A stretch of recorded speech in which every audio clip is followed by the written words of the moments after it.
বাংলাদেশের মধ্যে আইনগর এই শেখ হাসিনা সর্বপ্রথম তৈরি করেছে। এই শেখ হাসিনা নমরুদের চেয়েও নিকৃষ্ট, এই শেখ হাসিনা ফেরাউনের চেয়েও নিকৃষ্ট, এই শেখ হাসিনা আবু জাহেল আবু লাহাব উতবা সাইবার চেয়েও নিকৃষ্ট।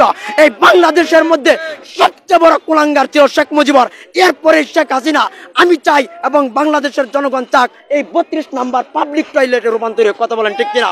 আমাদের অনুভূতিটা হলো আজকে আমরা অনেক আনন্দিত প্রফুল্ল, কারণ আমাদের একটা প্রত্যাশা ছিল যে বাংলাদেশের সর্বপ্রথম স্বৈরাচার শেখ মুজিবরের 32 নাম্বারের যাতে কোনো চিহ্ন, কোনো প্রমাণ, কোনো ভিত্তি যাতে না থাকে। আজকে বাংলাদেশ খুশি, আজকে বাংলাদেশের জনগণ খুশি যে আজকে এই 32 নাম্বার যেখান থেকে স্বৈরাচার শেখ মুজিবর সর্বপ্রথম স্বৈরাচারী শুরু করেছিল, তার আজকে বাড়ি প্রত্যেকটা ইট, প্রত্যেকটা বালুকণা জনগণ কেড়ে নিচ্ছে। এটাই হওয়া দরকার।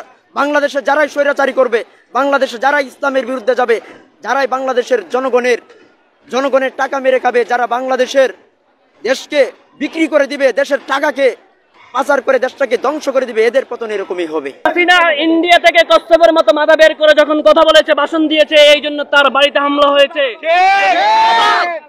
আবার তার কোনো দোসর যদি, আবার তার কোনো গোলাম যদি বের হতে চায়, আবার যদি কথা বলতে চায়, তাহলে শুধু 32 নম্বর নয়, বাংলাদেশে হাসিনার যত এমপি মন্ত্রী মেম্বার চেয়ারম্যান নেতা কর্মী আউলা বাউলা চাওলা যাদের যেখানে বাড়ি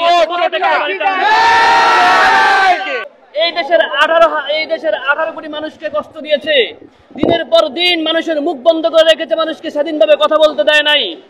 এই আবু জাহেলের বংশধর তার বাবা বাকশাল গঠন করেছে, তার বাবাও কম নির্যাতনা জুলুম করে নাই। তাহলে হাসিনা 17 বছর টিকেছে, তারা 17 ঘন্টাও টিকবে না। ঠিক ওই যে শিক্ষা হলো যে আগামীতে কেউ এই কাজটা করবে না, আগামীতে এই কাজটা কেউ করবে না।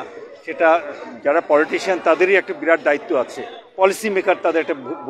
আমাদের দেশে শুধু পলিটিশিয়ানদেরকে দায়ী করব না, তার সঙ্গে সবাই দায়ী ছিল। আমাদের সিভিল সার্ভেন্ট দায়ী ছিল, পুলিশ প্রশাসন দায়ী ছিল, জুডিশিয়ারি দায়ী ছিল, সবাই দায়ী ছিল এই কাজগুলোর সঙ্গে।